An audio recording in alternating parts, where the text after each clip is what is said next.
दोस्तों, अगर हम उत्तर प्रदेश की राजनीति की बात करें तो बहुजन समाज पार्टी का नाम लिए बिना उत्तर प्रदेश की कोई भी राजनीतिक सियासी चर्चा पूरी नहीं होती।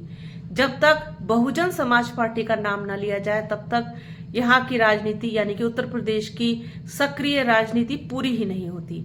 और बसपा कोई भी कार्यक्रम करती है तो उसके पीछे सवाल छोड़ देती है।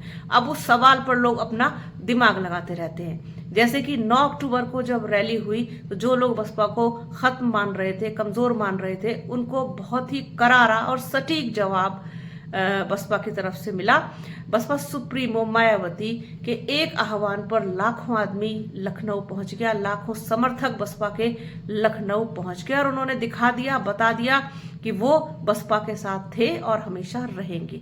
उसके बाद ये सवाल उठने लगे कि इतनी बड़ी रैली बसपा ने कैसे कर ली, जरूर इसके पीछे बीजेपी का समर्थन है, बीजेपी के द्वारा ही ये प्लांटेड थी और बीजेपी का ही पर्चा बसपा सुप्रीमो मायावती पढ़ रही थी। इस तरीके के तमाम सवाल जो है वो उठने शुरू हो गए। उसके बाद बसपा सुप्रीमो मायावती ने इन सब चीजों पर कभी ध्यान नहीं दिया, जैसे कि अपनी आदत के अनुसार वो ध्यान नहीं देती हैं।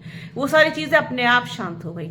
अब सवाल ये उठ रहे हैं कि बसपा सुप्रीमो मायावती आखिरकार नोएडा राष्ट्रीय दलित प्रेरणा स्थल पर क्यों नहीं पहुंची बाबा साहेब को श्रद्धांजलि देने के लिए।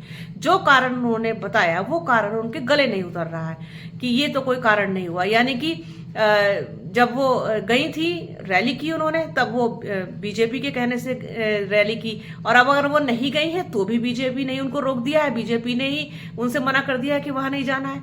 यानी कि एक राजनीतिक व्यक्ति दो-धारी तलवार पर चल रहा है कि बीजेपी के कहने से वो कर रहा है, बीजेपी के कहने से वो नहीं कर रहा है। इस तरीके की निराधार और तर्कहीन बातें लगातार चल रही। फिर आकाश आनंद गए वहां पर तो सिर्फ 12 मिनट रुके। इस तरीके की जो खबरें हैं, इस तरीके की हेडलाइंस हैं, वो मेन स्ट्रीम मीडिया लिख रहा है इस वक्त बसपा के लिए, बसपा सुप्रीमो मायावती के लिए और आकाश आनंद के लिए। अरे भाई, श्रद्धांजलि सभा का कार्यक्रम था, उन्होंने श्रद्धांजलि दी और वापस आ गए। अब जितने भी कार्यकर्ता थे, जो समर्थक थे, वो तो बसपा सुप्रीमो मायावती के एक आह्वान पर पहुंचेंगे ही। तो इसमें इस तरीके की बातें और इतनी निराधार और तर्कहीन बातें करने की जरूरत ही क्या है? ये बात समझ से परे है। आज के इस शॉर्ट वीडियो में फिलहाल इतना ही।